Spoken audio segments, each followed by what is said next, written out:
আমি রয়েছি অলিভিয়া আপনাদের সঙ্গে নতুন একটি এপিসোড নিয়ে, যে এপিসোড আপনাদের সবসময় উপকারে লাগে।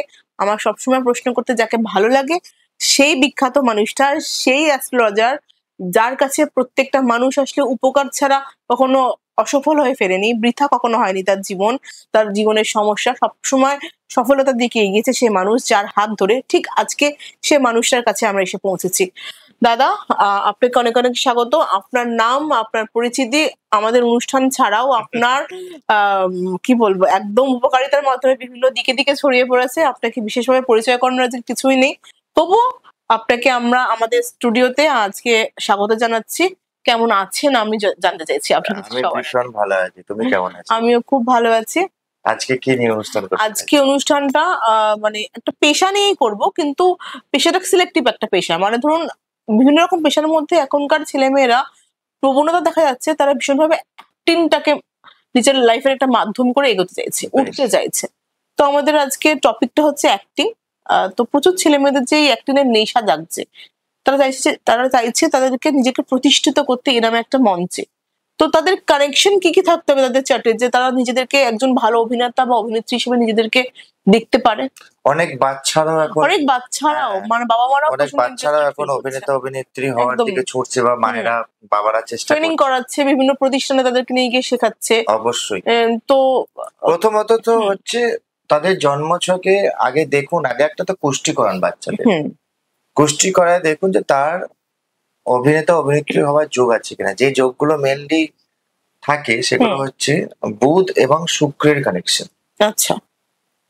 শুক্র এবং রাহুর কানেকশন যদি তার কর্মভাবের সাথে কোথাও অ্যাটাচড হয়, এবং কোনো জন্মছকের কোনো একটি ঘরে এই দুটি গ্রহ একসাথে যদি বসে থাকে, তাহলে কিন্তু প্রথমত বেসিক ভাবে আমরা বুঝতে পারি এ অভিনয় জগতে গেলে ভালো নাম করবে।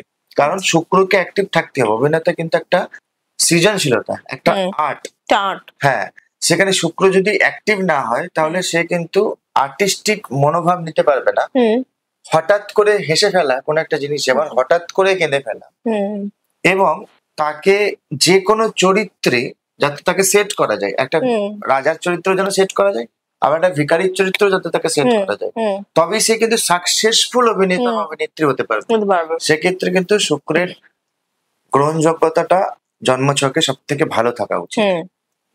আর আচ্ছা, এটা তো গেল অভিনয়ের ক্ষেত্রে, শুক্র আর বুধ থাকলে, ভালো থাকলে সে একটা মোটামুটি জায়গায় দাঁড়াতে পারবেন। আমরা দেখি না, বিগ স্টার, বলিউড বলুন টলিউড বলুন, হ্যাঁ, যদি আমি কারোর নাম নিচ্ছি না এক্ষেত্রে, তো তাদের ছকে কি এমন আছে যে তারা সেই জায়গায় পৌঁছেছে? যদি আমি ধরে নিই সাউথের থেকে রজনীকান্ত স্যার, তারপরে শাহরুখ খান, আমাদের অমিতাভ বচ্চন, বিগ বি, আমি যদি মনে করি তাদের ছকে এমন কি আছে যারা একদম মাইলস্টোন ছুঁয়েছে তাদের সাকসেসটা? মাইলস্টোন যে কোনো প্রফেশনই কিছু ব্যক্তি তো অবশ্যই ছোঁয়। প্রত্যেকটা প্রফেশনই আগে আমি বলি কি, ভাগ্য প্লাস কর্ম প্লাস চেষ্টা সমান ফল। আচ্ছা, এই যারা মাইলস্টোন ছুটছে না, তাদের আহামরি এক্সট্রা কিছু উড়ে এসে আদার্স কোনো প্ল্যানেট কিন্তু জুড়ে বসে। আচ্ছা, ওরা যখন জেনেছে যে আমার এই কর্মটা হবে, শুক্র রাহু ভালো কানেকশন দিয়েছে, শুক্র বুধ ভালো কানেকশন দিয়েছে, এর সাথে তারা নিজেকে প্রোডাক্ট বানিয়েছে।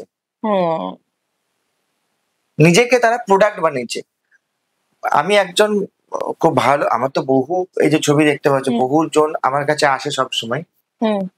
খুব চেনা একজন আর্টিস্ট আমাকে কিছুদিন আগে বলেছিল যে দুজন আর্টিস্ট এসছে, একজনকে নিয়ে উনি এসছেন, উনি বলছেন দাদা কিভাবে আমি করতে পারছি না, এটা কি করে হবে।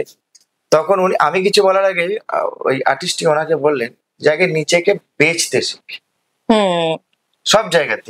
আমি বলছি না যে আমার কর্মটাকে আমি যদি মানুষের কাছে পৌঁছাতে পারি, এবার সেখানে যদি বুধ যখন আমাদের আবার আলাদাভাবে রাহুর সাথে কানেকশন দেয়, বা আমাদের মঙ্গল যখন বুধের সাথে কানেকশন দেয়, বা আমাদের কর্মপতি যখন কিছুটা সেলস ওরিয়েন্টেড হয়, তারা কিন্তু ওখান থেকে ক্লিক করে একদম হিরো থেকে, মানে জিরো থেকে হিরো হয়ে যায়। আচ্ছা আচ্ছা আচ্ছা আচ্ছা, মানে এক্সট্রাঅর্ডিনারি কিছু প্রয়োজন পড়ে না। মানে তারা বুঝতে পারছে আমাদের মধ্যে প্রোডাক্টিভিটি আছে, আমি এটাই জানি, আমি এটাই পারি, এটা ছাড়া আমি আর কিছু পারি না। এটাকে তখন সে সকাল থেকে সন্ধ্যে পর্যন্ত, এই যে তুমি বিগ বির নাম করলে অমিতাভ বচ্চন, আমি জানি যতদূর উনি সেটে এতটুকু দেরি করে ঢোকেন। তার মানে উনি চেষ্টা করছেন, ওনার ভাগ্যের সাথে ওনার 100% কর্মটা দিচ্ছে, তখন সে মাইলস্টোন ছুটছে। একদমই তাই। কিন্তু এখন অনেক নতুন নতুন আমার কাছে আর্টিস্টরা আসে, আমি দেখেছি অ্যাপয়েন্টমেন্ট টাইম দেওয়া আছে 1টার সময়, সে আসে তো 1:30টার সময়, কল টাইম আছে 2টোয়। তারপরে এসে তার কর্মটা কি হয়তো ভালোবাসছে না, সিনিয়রদের সামনে মনে করছে নিজে অনেক সিনিয়র হয়ে গেছে, একটু হিট হয়ে গেছে, এগুলো তো থাকে। তা আমি সবসময় আপনাদেরকে বলবো, যাদের ভাগ্যে এই কর্মটা আছে তার সাথে নিজেদের পরিশ্রমটাও কাজে লাগান একসাথে। সততা পরিশ্রম এবং শ্রদ্ধা সিনিয়রদের প্রতি, তখন যে কর্ম আপনাকে মাইলস্টোন ছুঁয়ে দেবে, দেবেই দেবে 100%। আচ্ছা, খুব ভালো জিনিস জানলাম আমরা। আর তার সঙ্গে আমি আরেকটা প্রশ্ন জুড়তে চাইছি, যে কিছুদিন মানে দেখা যায় কিছুদিন একটা মানুষ খুব ভালো কাজ করছে, 2-3টা সিনেমা পরপর হিট, ঠিক আছে, তারপরে তাকে আর খুঁজে পাওয়া যাচ্ছে না, সে কোথা দিয়ে তার ক্যারিয়ারটা যতটা উঠেছিল ততটাই নিম্নগামী হয়ে গেছে।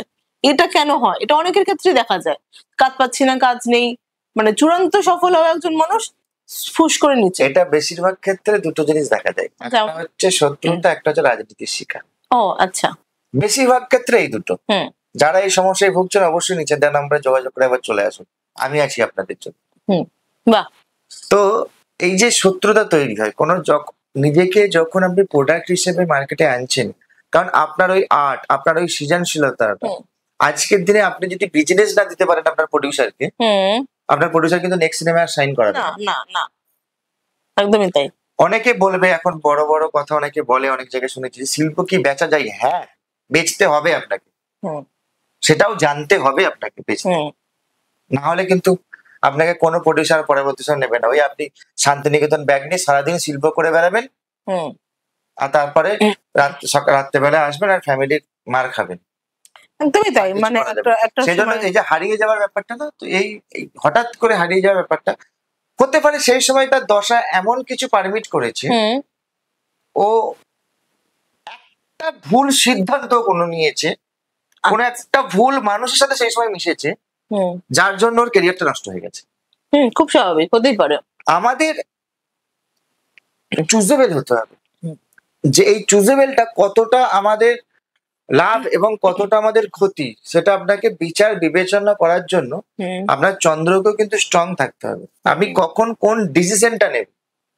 বেশিরভাগ হারিয়ে যাওয়া মানুষগুলোর সঙ্গে আপনি কথা বলতে বসুন, এরা নয় মানুষকে দোষ দেবে, নয় রাজনীতির শিকার, নয় শত্রুতা হয়েছে, নয় কোনো ভুল মানুষকে সেই সময় চুজ করেছে যার জন্য সে সামনে আসতে পারে, তার ক্যারিয়ারটা শেষ হয়ে গেছে।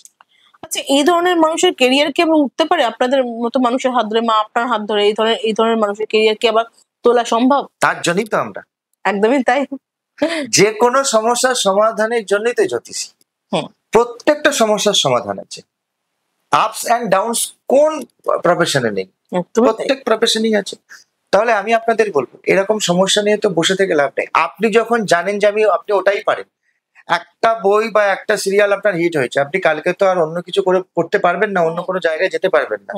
যদি পারেন তো ভালো, যদি আপনি সবসময় যে আর অন্য কাজে আপনার মন চাইবে না, তাহলে ওইটা আপনি পারেন, ওটাকেই আপনাকে চেষ্টা করে আবার ফিরিয়ে আনতে হবে। সেই সময় যে ভুল ডিসিশন নিয়ে মানুষের সাথে মিশেছিলেন, যে আপনার সঙ্গে শত্রুতা করেছিল, যে আপনি রাজনীতির শিকার হয়েছেন, তাকে দেখিয়ে দিতে হবে ইউ ক্যান ডু ইট। এটা কিন্তু আপনাকে দেখিয়ে দিতে হবে। একবার হাতটা ধরুন আর নিচে দেওয়া নাম্বারে যোগাযোগ করে চলে আসুন। প্রচুর সেলিব্রিটি মানুষজন তাদের কাছে আসেন, তাদের কাছে হাত দেখানো এবং উপকারও পান। আমি পার্সোনালি বলতে চাইবো, যারা যারা অ্যাক্টিং লাইনের সঙ্গে জড়িয়ে আছেন, যারা যারা সিনেমার প্রফেশনকে ভালোবেসে তাদের সঙ্গে সারা জীবন থেকে যেতে চান, তারা প্লিজ দেরি না করে যোগাযোগ করুন। যদি আপনার লাইফে কোনো না কোনো সমস্যার সম্মুখীন হয়েছেন বা হয়ে আছেন, তারা সমস্যা থেকে বেরোতে চাইছেন, দেরি না করে, হতেই পারে আপনি সেলিব্রিটি, হতেই পারে আপনি বিশেষ একজন পাবলিক ফিগার, তবুও দাদা সম্পূর্ণ নিজের গোপন ভাবেই সমস্ত সমস্যার সমাধান করে। এমন না যে আপনি ফোকাসে চলে আসবেন বা আপনি জেনে যাবেন, এরকম কোনো ব্যাপার নয়। আপনি চাইলেই দাদার সঙ্গে ওই প্রাইভেসিটা তো মেইনটেইন করা উচিত। হ্যাঁ, আমি একটা প্রাইভেট ব্যাংক, আপনার অ্যাকাউন্টটা সুরক্ষিত রাখাটা আমার কাজ। একদমই তাই। সেজন্যই কনফিডেন্টলি বলতে পারি, আপনারা চাইলেই তাদের সঙ্গে যোগাযোগ করুন। কেউ একটুখানিও সংকোচ বোধ করবেন না, চলে আসুন, আপনাদের জীবনটাকে সুন্দর করে তুলুন, আপনাদের মঞ্চে অভিনয়, আপনাদের নিজের প্রতিভা আরো সুন্দর করে ফুটিয়ে তুলুন। নমস্কার, দেখা হবে আপনাদের সঙ্গে নতুন একটি এপিসোডে।